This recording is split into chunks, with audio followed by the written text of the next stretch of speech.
Vergifnis kan nie in winkels en op die rakke van winkels of apteke of waar ook al gekoop word nie. Jy kan nie maar net gaan en ergens 'n botteltjie vergifnis kry nie. Vergifnis is 'n goddelike eienskap. Is iets wat baie besonder is. 1 Johannes 1 vers 9 sê, as ons sondes bely, hy is getrou en regverdig om ons sondes te vergewe en ons van alle ongeregtigheid te reinig. So dit beteken vandag dat vergifnis het 'n bron. Daardie bron is Jesus Christus. En baie mense dink vergifnis is goedkoop. Alhoewel vergifnis verniet van die Here af is 'n duur betaal deur die bloed van Jesus Christus. As jy daarop kan amen sê, as jy kan sê, laat dit so wees, Here. Laat u vergifnis, u prys wat u vir my betaal het, ook vir my 'n werk begin doen. Dan gebeur hierdie vers in jou lewe. Hy sê, van alle oortredinge sal jy gereinig word. Jy hoef nie meer skuldig te voel nie. Jy hoef nie vasgevang te voel in jou verlede nie. Jy hoef nie meer daar te staan en te sê, ek sal dit nooit maak nie. Die Here gaan my straf en daar sal nooit vir my hoop oor wees nie. Die Bybel sê, as jy jou sonde bely.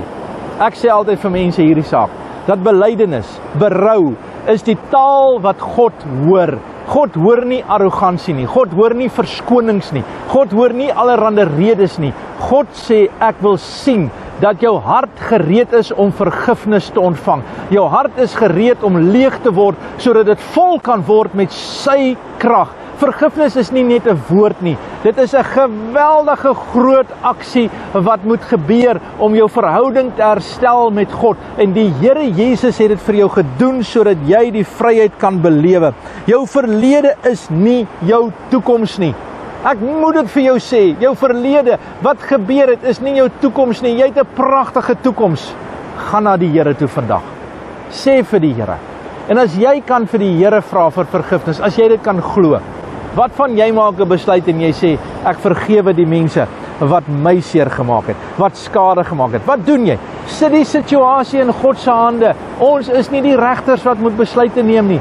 Mag die Here ons almal help om oorwinning te kry in ons lewens, want die Here is die een wat vergewe.